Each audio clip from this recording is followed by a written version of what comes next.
Thank you, Patta sir. Good evening to all. Welcome the panelists and the audience for today's case discussion. For today's discussion, I have selected this rare scenario.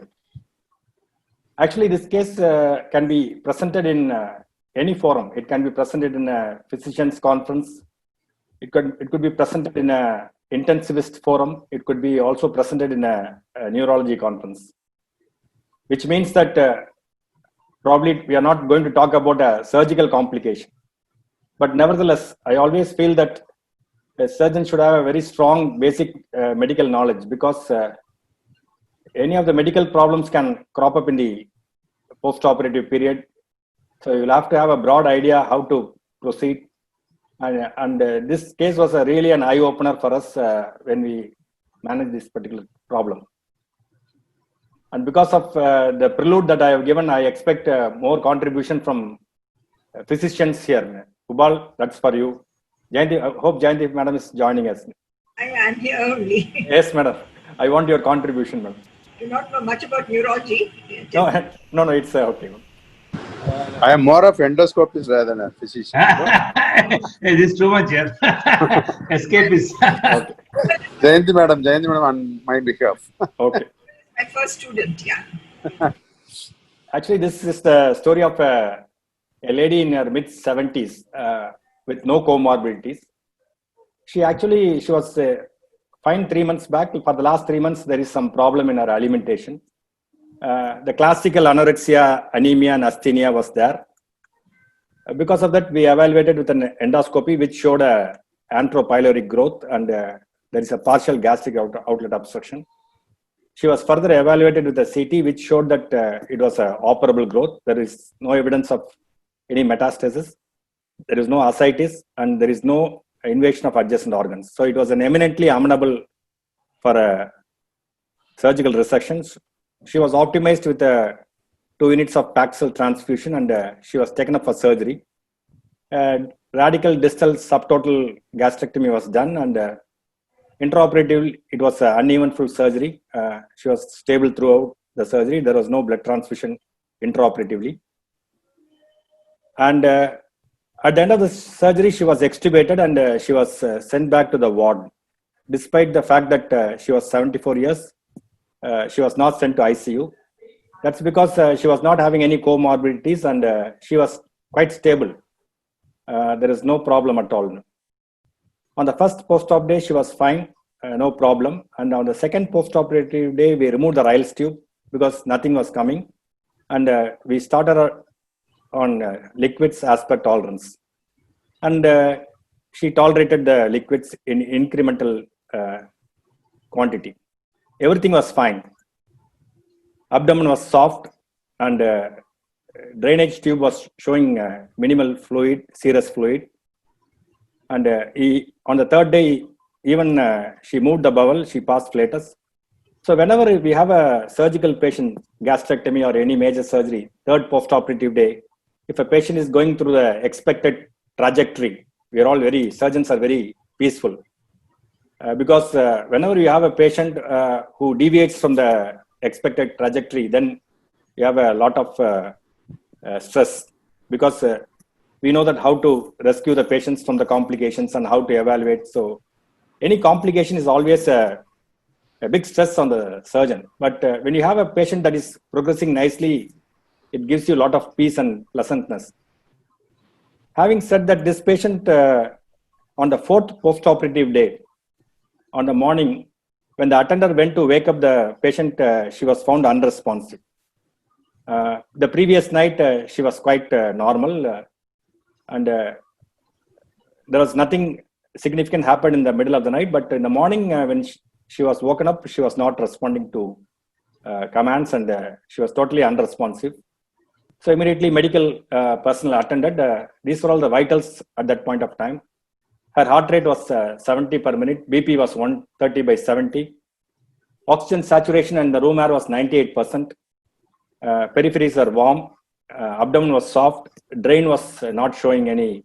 It was only a serous fluid, nothing significant. So totally she was quite stable, except that she was not responding even to the painful stimuli. That was really worrying us. why somebody should, without any comorbidity, with not being a diabetic, why she is not responding. And a quick neurological examination was showing that there is no localizing signs. Both the pupils were reacting. There is no neck rigidity. There was no history of any focal fits in the night. That was the brief neurological examination. And at that point, blood was taken for sending to a lab. And obviously, we start the patient on 25% dextrose, 100 ml. And though she was stable, we decided to shift her to ICU just for monitoring, because total unresponsiveness was a little worrying. So that is the brief clinical scenario. I want discussion to happen. What are the possibilities at this point of time? Dr. Shankar, since we Yes. have a lot of postgraduates here, Yes, sir. I'm sure everybody knows the first thing to look for is hypoglycemia. Hypoxemia you already ruled out. Hypernatremia, which is the second cause. Hyponatremia. Okay. Sir. Yeah, but given the scenario that the patient is well, no tachycardia, the first thing I will consider at this age is POD, post-operative delirium. Postoperative delirium. Okay, sir. Yeah. Okay. Okay. Post-operative delirium means patient does not necessarily have to be hyperactive, can be hypoactive like this, Oh, not okay. responsive. Okay, sir. Okay.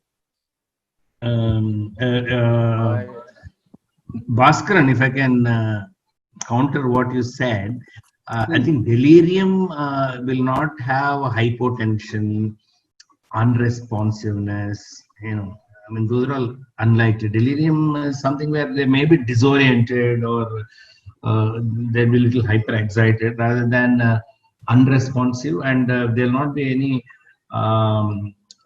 organ dysfunction or even hypotension or whatever. No. Rather, delirium tremens is what we normally see post alcohol withdrawal. Those people are agitated. That is when we give them haloperidol, Serenase, which is common in our practice. But post-operative delirium is one typically occurs in old people, generally because of pre-existing neurological problem, because of sedation, because of loss of stimuli or excess stimuli, etc., etc. So multiple reasons. It is maybe because of sepsis, maybe because of cortisol deficiency, etc., etc. But the term for all this, which happens in old people, is POD. I don't know. Eventually, Dr. Shankar will let the cat out. Yeah. Okay. Definitely, definitely we can include delirium, sir, because old people we do not know. Definitely, that's a possibility. Yeah. Prabhan? Any medication given over the previous night? My Medication?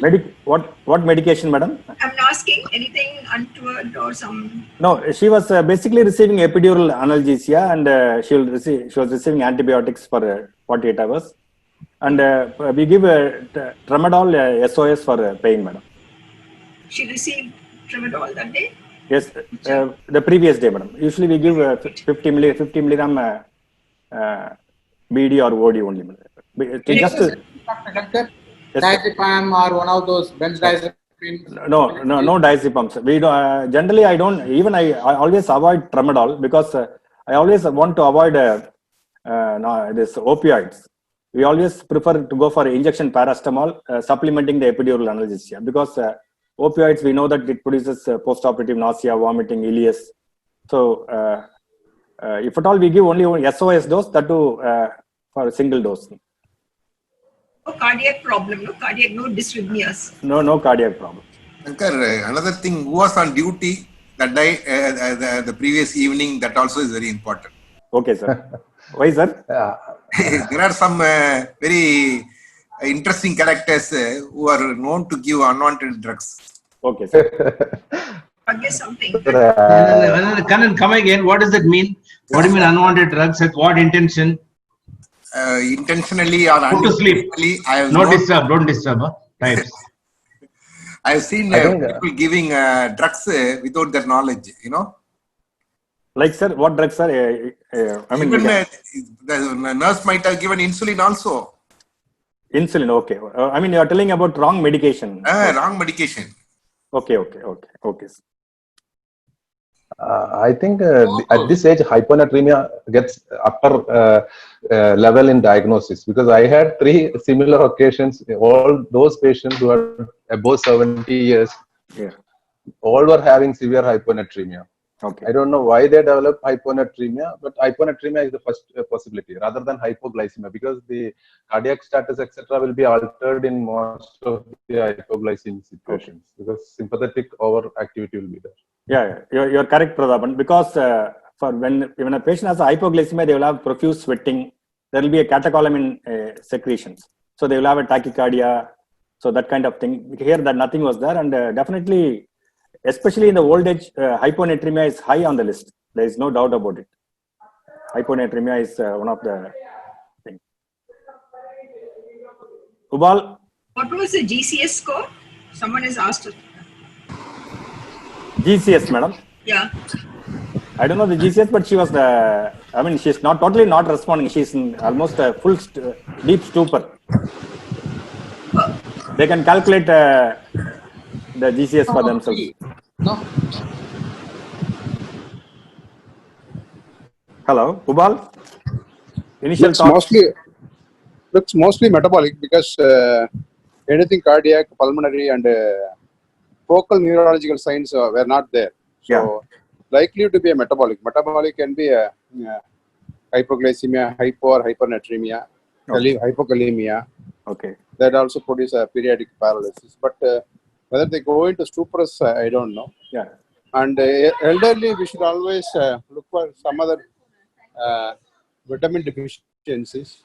Okay. And because sometimes they are grossly normal, but the micronutrient deficiency will be less. Okay. Okay. So I mostly likes to think in terms of metabolic Okay. Definitely. rather than any organic. Okay. Metabolic. What is the time interval between onset or when was it noticed that the patient was not awake? COVID? No, wakefulness was That not. we do not know, madam, because We do not know exactly. Yeah. both the patient and the attender went for sleep, and next day morning when the attender She was got not up, sleeping. yeah, it was she was not responding. And she was sleeping, basically, not Yeah, sleeping only, madam. sleeping. There was no episode of seizures or fits or anything like that, and she has not gone to the toilet where she has slipped or had an injury or anything like that. Any the parameters were recorded during the night? Blood pressure, some nurse or someone have recorded something during the night time? Yeah, nighttime notes are there, madam. But they obviously they didn't wake up the patient, and they don't want to disturb. So that time, pulse, blood pressure, everything is normal. Everything is normal. Even now it is normal only. Yeah. Yeah. Okay. Some psychiatric problem, I don't know. Psychiatric, madam. Okay. I mean, metabolic first, and then. Okay. What about Shankar, hypothyroidism can also be a cause, actually. Definitely, sir. Okay. And occult hypothyroidism can be a possibility. So actually, in my undergraduate days at Tirunelveli, we had a medicine professor by name Dr. Venugopal. He's a very good clinician and a superb human being. In fact, I have written about him in the open page in the Hindu paper. Yeah, He used to say, whenever you receive a patient with, whenever you receive a patient unconscious, you can start empirically treating these patients, especially you are in a peripheral area where you don't have facilities. It's as a first aid, you can try empirical treatment. First is hypoglycemia. You can always give dextrose. Then, as Pradhapan and Bhaskaran sir told, you can always try to correct hyponatremia. You can give saline. And always you have to think about opioid overdosage. You can give opioid antagonists. So you don't lose it. You can give one by one empirically, he used to say. And if your patient is coming from an endemic area, even a cerebral malaria can present like that. You can give IV anti-malarials. And of course, hypoxia. And this one I left blank because that's going to be the answer in this case. And now I'll show the labs for you. And as Patta sir told, thyroid is definitely a thing which you'll have to look at it, because sometimes they can have an occult myxedema coma. We have all heard about it and seen a few cases. But there is no history of any obvious hypothyroidism previously here. So those are all the lab values for you, except that the sodium was around 126. Everything was within normal range only. But I'm not sure whether this sodium of 126 will cause such an amount of neurological problem. At a sodium of 126, will it produce so much of problem? We do not know. So these are all the lab values for you. And now you can, after seeing the lab values, any change in the thought process and what next for the patient? Prathapan, you told about hyponatremia. Are you okay with this sodium of 126? This value is we take it as within normal for this age. Okay, what was less than 120 usually develops this. No, you told you had patients with hyponatremia. What was the sodium value? They were patients? Having less than 120 on all patients. Less than 120. Okay. And you corrected them with normal saline only, no? You just corrected normal. 3% saline. Oh, that's very aggressive correction, no? No, when they have neurologic deficits, you can correct like that. Otherwise, they won't improve. Okay, because I don't know. My medical knowledge is very limited only. I have heard central pontine. Yeah. Central pontine myelinolysis. But that will happen when you correct. Yeah. Okay. When you correct with concentrated saline solution, they can develop further deterioration of the neurological function. Demyelination of. No, but that is when you raise it too fast, more than 10. So you don't raise it more than 10. No, so you can always correct it with normal saline. Long time. So you got to withhold non-solid containing fluids and keep giving plenty of saline. Okay. Slowly, it will take about 24 hours to raise it by about 6. Okay. If you want to raise it more than 6, then you probably will have to give 3%. You can give smaller amount. Okay. Say 50 ml of 3%. Actually, in one of my case where I did a Whipple's, once again, an old lady, she was having some delirium, and when we did a sodium, it was very low. It was in the range of less than 110. That time, that case turned out to be an entity called syndrome of inappropriate ADH secretion. Yes. So there is an entity called syndrome of inappropriate ADH secretion. This can happen after head injury, even after surgery, it can happen, where you can have hyponatremia. So incidentally, I just want to recollect that particular incident. Another issue is some patients who has some cirrhotic background, which we don't know. They may develop encephalopathy-like picture in the post-op. Suppose there is a compensated cirrhosis, they cannot, because there is intraluminal blood that can cause. Okay. So what next for the patient? I think you will have to keep correcting every minor thing, because CT brain. CT brain. Okay. CT brain. Yeah. So because in an old patient, despite the fact that there is no comorbidity, you can still have a cerebrovascular accident, which can manifest like a stroke, can manifest like this also. Was this patient on heparin? Pardon, madam? Was this patient on heparin, Dr. Shankar? Yeah, prophylaxis, sir. Okay. DVT prophylaxis. Cortisol, a secondary adrenal insufficiency or something like that, with hyponatremia. No, they produce hypotension also, madam. An Addisonian crisis is characterized by severe hypotension, and that was not that. She was quite BP was normal. Sepsis also is one factor we will have to consider. Sepsis, sir. Okay. Yeah. Okay. One of the causes for responsiveness. Sepsis means, related to surgery or because related to surgery or urosepsis, whatever. Urosepsis. Yeah. One of the causes for unresponsiveness, especially in elderly, is sepsis. Okay. Shankar, because yeah, Ubal, yeah. Because you missed out one thing in the previous slide. So that is usually we give empirically thiamine. No? So most of the patients, if we don't know anything, sometimes we give thiamine. Empirically thiamine. Wernicke's encephalopathy. Wernicke's encephalopathy. Okay. So Ubal, you didn't answer this in the previous chance I gave you. No, you casually mentioned that vitamin deficiency, trace elements. You should have hit the nail straight away there. You should have told thiamine that time itself. No, I Sir, remember only the next slide when you showed the next slide. Okay. Yes, Prathapan. Doctor, this Wernicke encephalopathy, recently we had a series of 3 cases. All of them received the Cabevan nutrition. So I checked it. They have all had some sort of internuclear ophthalmoplegia like picture. They will have definitely some localizing neurologic sign rather than the general picture. I think Wernicke have neurologic signs. You said there is no localizing signs in your initial measure. Yeah. But Wernicke's occurs more in alcoholics, no? Wernicke's. No, even otherwise also, when they have prolonged malnutrition, when you correct other parameters without correcting thiamine or other vitamins which are required for the myelination, you can have. Okay. So this patient was, as Bhaskaran sir was telling, we gave dextrose correction and we gave saline also. But we waited for a few hours. She was not showing any improvement. Her neurological status was stay put. There is no improvement at all. So finally, we asked for a neurology consult, and the neurologist came and they wrote down the notes and they asked for an MRI brain. But at this point, of course, they have not committed anything on the case sheet. What is their working diagnosis?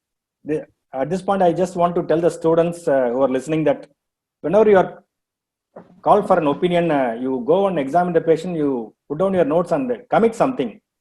You have to commit a working diagnosis. That may be wrong. Finally, at the end of investigation, it might turn out to be wrong. But you always have to commit something so that that will tell you that you really have examined and you are thinking, you have thought about the patient, what are the possibilities. So you have to put down, even if it could be a couple of possibilities, you have to put down on the case sheet. So MRI brain was done, and that's actually this picture is not the patient's picture because I don't have any pictures of this patient, but I took this MRI from the net, and the patient also had exactly the same picture. Actually, what happened was this patient underwent MRI in the middle of the night, and we luckily had a radiology postgraduate who was doing a thesis on this particular area. And once she saw these findings, she immediately called up the surgical gastro postgraduates and she told the diagnosis. This is 100% what the diagnosis is. And once we heard that, we started treating it. I'm sure none of us can read this MRI, but I can just show you that there is hyperintensity on the periventricular area. This central thing is ventricles, the third and fourth ventricle and aqueduct of Sylvius. So the white matter around the ventricle are showing hyperintensity. This is very classical of anyone? This is classical of Wernicke's encephalopathy. I think Ubal and Prathapan can take the credit for diagnosing this. So, but only thing is, it is called non-alcoholic Wernicke's encephalopathy because we know that Wernicke's encephalopathy classically occurs in an alcoholic patient, but there is an entity called non-alcoholic Wernicke's encephalopathy, which is available in the literature, but we very rarely see it in clinical practice. In fact, the one slide which I left blank was thiamine only. Our professor used to say you have to give thiamine, but I didn't think about that particular in this case because she was, she was non-alcoholic. So when we had this case only, we read that there is an entity called non-alcoholic Wernicke's encephalopathy, which is exactly like what you get in alcoholic, the thiamine deficiency. So we treated with intravenous thiamine. It has to be given in a large dose. It has to be given to the tune of 500 milligram to. المحاضره دي انا بصفت الجونز وقال لي انا عملت ده وقال لي هيبقى معانا صفوت والي والدكتور صادر غامدي هنبقى مع بعض. Hello. Some okay. So we gave intravenous thiamine to the tune of, you have to give a large loading dose, 500 milligram to 1000 milligram. It has to be, because it has to cross the blood-brain barrier. And in this particular patient, when we gave thiamine in the night, next day morning, she was conscious, fully conscious and smiling. But unfortunately, as Prathapan was telling, usually Wernicke's encephalopathy will have a triad of manifestation. They will have some gait disturbances, or they can have eyeball ophthalmoplegia, or they can have some kind of nystagmus, and patient going for coma will be very unusual. But unfortunately, I mean, we are surgeons, we don't look at eye changes and all, but she was otherwise fine only, but she one fine night she developed a frank coma. That's the only problem. But in those patients who develop frank Wernicke's encephalopathy to the tune of going to the extent of developing coma, they don't have a very good recovery. This patient, what happened was, morning she will be all right. Towards the end of the day, she will once again be in a stupor. So we gave thiamine for 5 days, and every day it was like that. Morning she will be conscious towards the end of the day, and when we asked the neurologist why it's like that, they told Wernicke's patient will be like that only. It carries a poor prognosis. So whenever the patient develops a severe neurological manifestation, it doesn't portends good for the patient. If you pick up early, as Prathapan was telling, like some eye changes or subtle neurological changes, if you give thiamine, you can reverse the deficiency fully. If you pick up late, especially when you have MRI changes and all, then it will be little late. So this patient had a residual neurological problem for a long time. So I thought this is an interesting case. Dr. Shankar, but Yes, this madam. patient have these symptoms prior to surgery also, and the history was not available for us. We didn't get the history. Is it post-operative, no? So is it a post-operative situation, or this patient always had this problem all along? What problem, madam? This thiamine deficiency, presenting as Wernicke's, is it just post-operative, that day one that you found out this problem, or is it related to the surgery, or it's totally nothing to do with the surgery? And it's not related to the surgery. That's what I'm going to discuss some theoretical aspects of on day one after surgery. What I want to know is Wernicke's encephalopathy could have been there for quite some time, no? It is not that on day one after surgery or day 3 after surgery she developed this. Yeah, there are various manifestations of Wernicke's encephalopathy, madam. But we couldn't pick up probably because she's already lying in the bed. If you have an ambulant patient, they will have some gait disturbances. At least pre-operative period, she was not having any obvious suspicion of a neurological problem. So actually, this alcoholic Wernicke's encephalopathy is well known to. I think I should not try to talk to the hepatologist about alcoholic Wernicke's encephalopathy. But my professor used to say that whenever you have an alcoholic patient coming in a case of altered sensorium, you'll have to think about two things. First is he might be having a head injury, because these alcoholic fellows will have a fall and you'll miss a head injury. You'll think that it is because he's delirium because of alcohol, but he'll have a head injury. The second one you have to think about is Wernicke's encephalopathy. You always have to administer thiamine to this patient. Especially somebody will start an IV fluid, and when you give dextrose, this thiamine deficiency will worsen. So whenever you are trying to give a dextrose to an alcoholic, you always have to give thiamine. That's a recommendation. And in this particular patient, because she was a female and we never thought about this particular entity. Now, a few words about Wernicke's non-alcoholic Wernicke's encephalopathy. It can occur in any condition where there can be chronic malnutrition. There are case reports recently of a pregnant woman with hyperemesis gravidorum having intractable vomiting, presenting with Wernicke's encephalopathy. Post-bariatric surgery, there are case reports of Wernicke's encephalopathy, and this nutritional problems more commonly occurs in upper GI malignancy, especially esophagus and stomach. After seeing this particular case, my protocol is any patient with CA stomach or esophagus I want to operate, I'll give 3 days preoperatively thiamine. So sometimes a single case will cause the paranoia in you, and it's actually good for the patient because this is sometimes very rare. And Prathapan was telling about 3 cases he has seen in a patient who received parenteral nutrition. Yeah. Am I correct? Yes. Okay. Yes. Okay. But it may not be because of parenteral nutrition. It may be because No. Because that is deficient in thiamine. They didn't give time. Not my patient. In other department, when I saw the patient for consultation, they were having intestinal fistula and other conditions requiring parenteral nutrition. So we what I'm trying to suspected tell is, no, already they had some thiamine deficiency. It may not be because of absence of thiamine in the parenteral. No. Already they must have had some. That manifested because they corrected. They corrected other form of malnutrition, but they did not correct this. Yeah, and one important thing there is worsening. Whenever somebody is having a thiamine deficiency, if you give dextrose solution, because thiamine is basically an enzyme involved in glucose metabolism. So subclinical thiamine deficiency will start manifesting.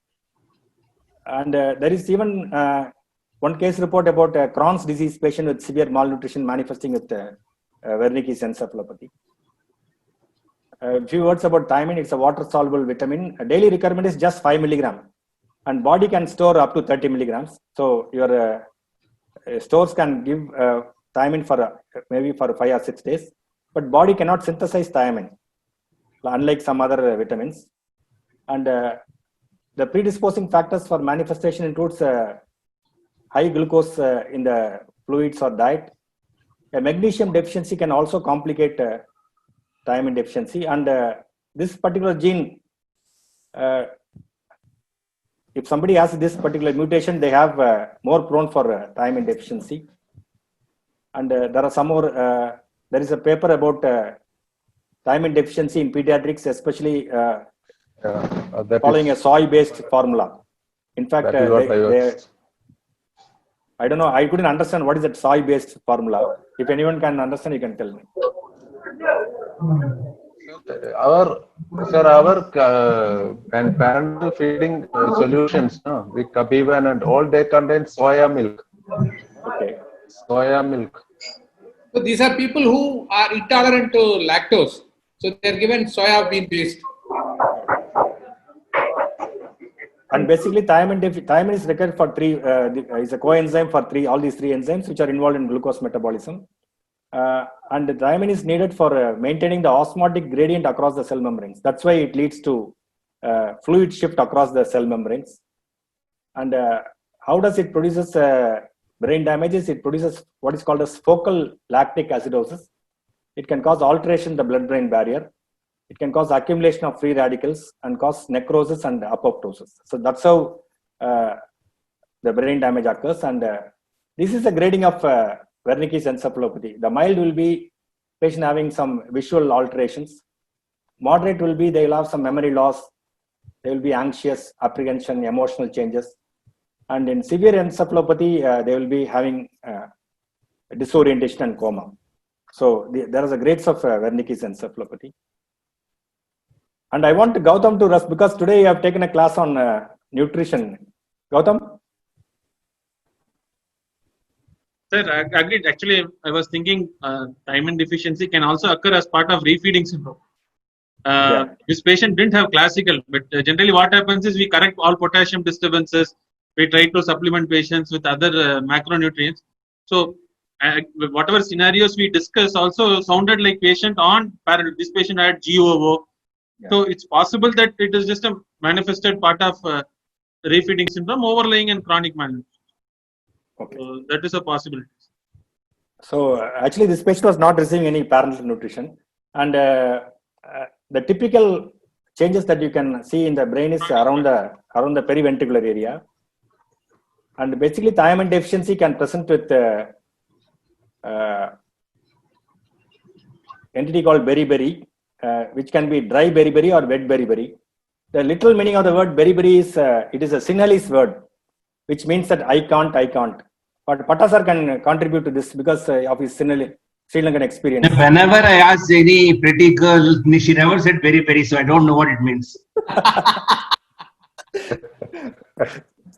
So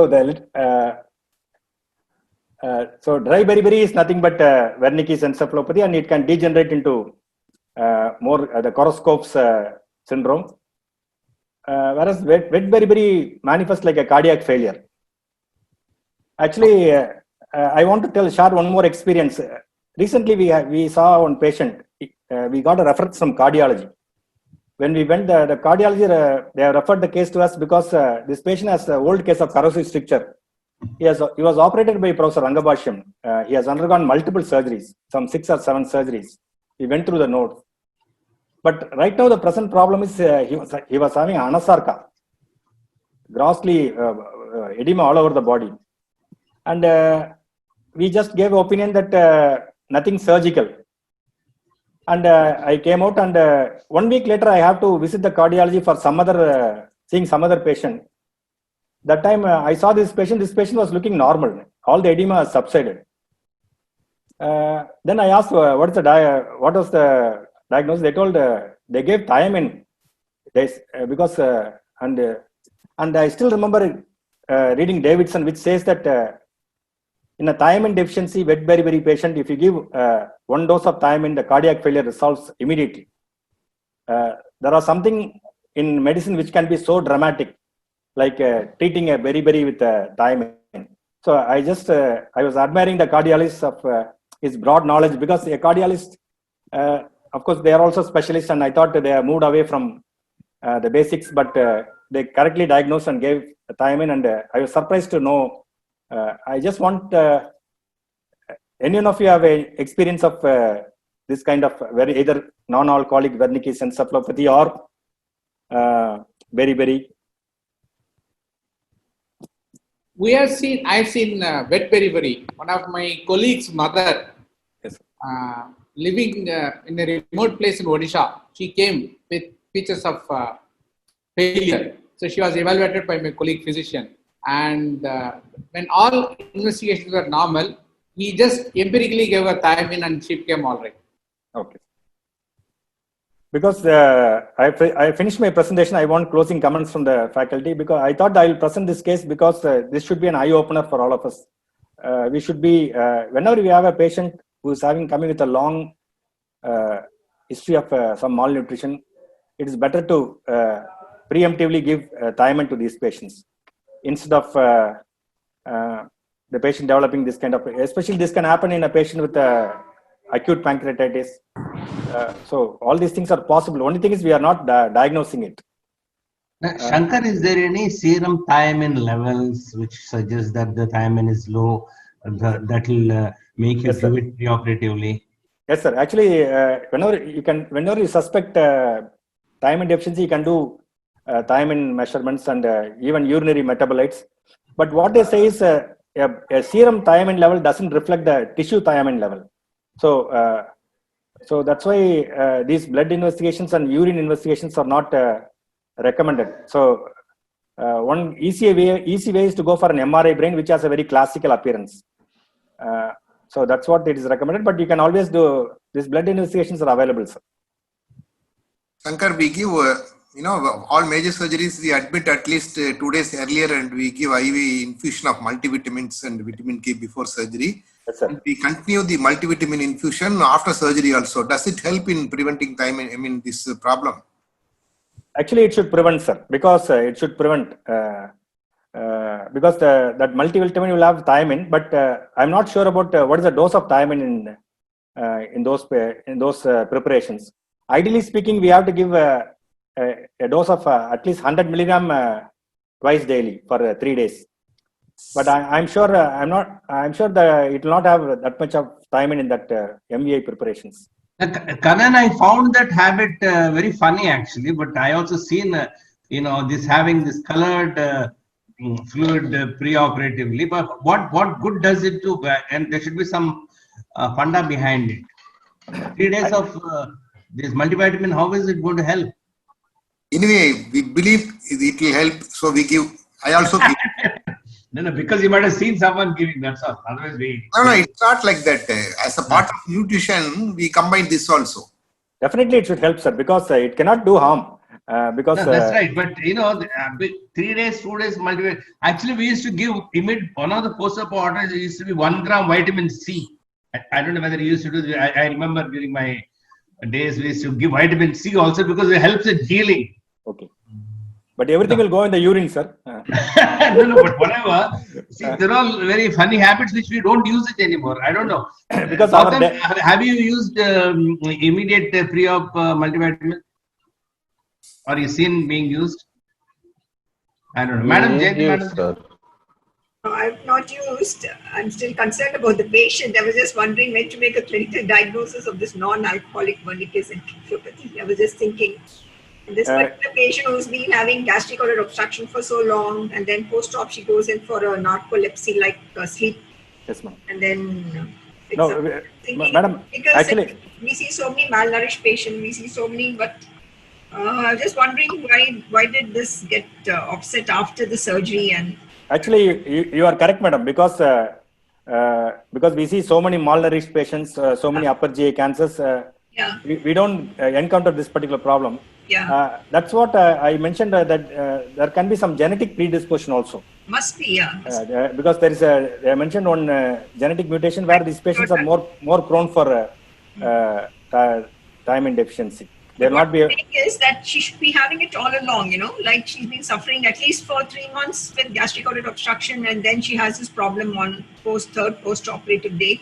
Okay. I'm just wondering, in a clinical situation, to make a clinical diagnosis, I mean, as a clinician, when should I consider a possibility of a thiamine deficiency? I was just thinking about that. Okay, madam. Okay. And sir, Pata sir, you talked about 1 gram vitamin C. Normal vitamin C requirement is only 70 milligram per day.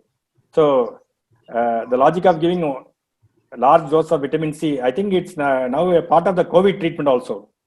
Okay. Now, see, over the years, many unusual things used to happen, and then in different units when you work, different things. Actually, those days, earlier days in Stanley, there are many silly things used to be done, which later on, found no place and then went away. But actually, as Kannan must have seen in one such place. But then again, there should be some reason behind those things. Otherwise, why would anyone do that? It gives a lot of psychological benefits to the patient. No, because, do you do tetanus toxoid in all surgical patients now? Do you? Yes, sir. We give. Pre-op, yeah. Yeah, we give, sir. We had one surgeon facing issue after developing tetanus for his patient post-surgically. So I think I have an interesting story to tell about this polybion infusion in the post-op. One patient used to tell, whenever you give polybion infusion, I vomit yellowish fluid. She was actually having bilious vomiting. So I stopped. And then she said, now she's okay. I don't know what is the... Okay. Yeah, I have seen, after multivitamin infusion, many people complaining of nausea. Okay. But you still give, Kannan?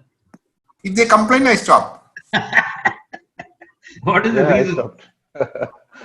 Actually, I used to tell the postgraduates, there are 2 vitamin deficiency which can be fatal. One is B1 deficiency, thiamine. Second one is niacin deficiency, B3. Because pellagra. We know about the classical 4 Ds: dermatitis, diarrhea, dementia, and death. They will always ask, what is the 4th D? So there are we cannot take vitamin deficiency very lightly. So we have to look for it, especially in selected patients. Shankar, this patient, 4th post-op day of subtotal gastrectomy, patient found unresponsive. What is the surgeon's mind at that point of time? Do you think any surgical complication at that point of time? I don't think there is any surgical No, Shankar. Yes, sir. Bhupal, we always think of surgical problems only. We don't think of medical problems. If Shankar doesn't agree with that, I don't believe. No, not in this case and not in this presentation. Because in retrospect, that's okay, Shankar. But if your assistant calls up and says, "Sir, patient unresponsive," means the duodenum is leaked or something is leaked or some blood somewhere, or some massive hematemesis, something will think of. But not on 4th day. No, No, if I it's agree with you, Radha, because Yeah. if the patient who is stable, if the patient doesn't have tachycardia, that means there is no surgical problem. The patient does not have hypoxemia, there is no surgical or respiratory problem. No. Bhaskaran, if somebody calls up and says your gastrectomy patient unresponsive, what are these are all the things they'll run through your mind, medical conditions. I think always surgical conditions, then after you find that it's not a surgical condition, you feel good. Oh, okay, it's not surgical. At least some respite. no, Once maybe. it is okay, there is no tachycardia, that means there is no significant surgical problem. I agree with Dr. Bhaskaran, but for Patas sir's question, if it's going to be the first post-operative day or early post-operative, then I'll think of a surgical problem, but not on the fourth post-op day where 3 days have gone without any problem. And Fourth post-operative day, we think the duodenum has burst. I mean, you cannot have a duodenal blowout with a pulse rate of 70 and No. See, brain not, abdomen being soft, brain not showing anything. I'm just telling you. They won't go for unresponsive state. Yeah. But we never know. Nothing is certain in medicine. So obviously, surgeon will be worried. More than anything, the patient's party will find fault with surgery, not in some medical condition. You try to tell them it's Wernicke's encephalopathy, they'll think that you are trying to make some stories. That, of course, is part of the package. We all have.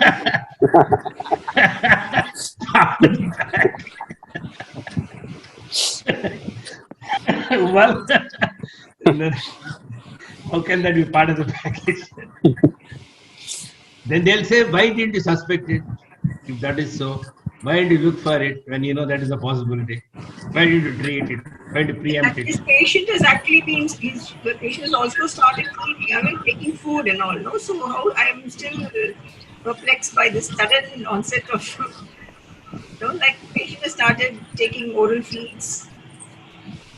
But actually, there was no doubt about the diagnosis, madam, because I'm not doing the diagnosis. I'm just wondering, like, a patient like this, to make a diagnosis, I would have expected this to happen even before surgery and not happen on fourth day of surgery, no? And I think hyponatremia, those were the things that will cross our mind. I'm just thinking aloud. That's correct, madam. Because how to suspect subtle signs is always a problem.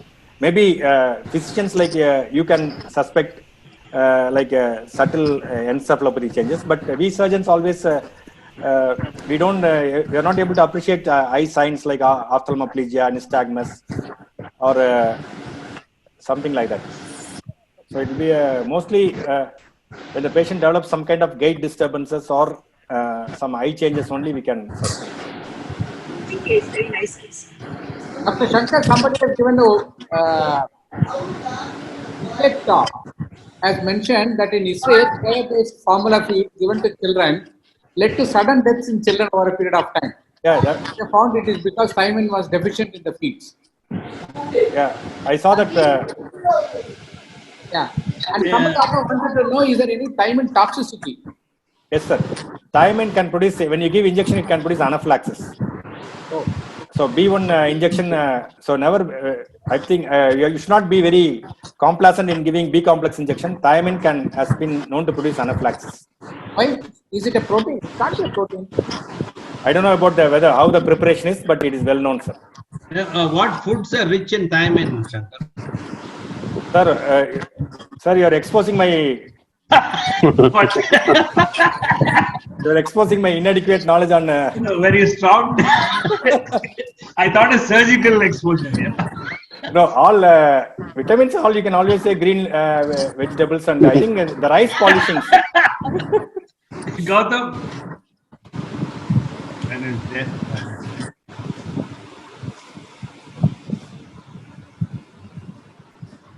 So I think it's a very interesting. It's not only interesting, it's actually, we always have to think about this, sir. Yeah, it's an excellent eye opener. Yes, sir. What about trace elements like magnesium deficiency? Can it cause this? Actually, magnesium deficiency can produce something like a seizures. It can produce something like a seizures, fits. And magnesium deficiency can also cause potassium deficiency,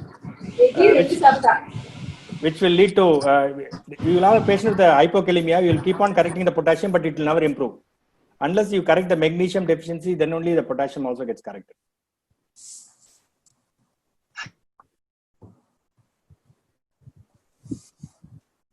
So if there are no further comments,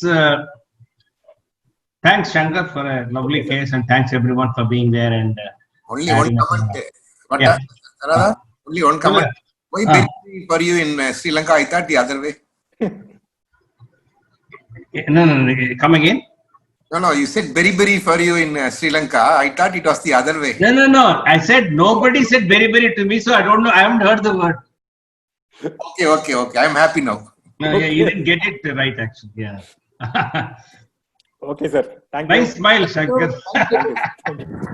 Thank you. Thank you, sir. Thank Bye. you. Thank you. Thank you. Good night. Good night.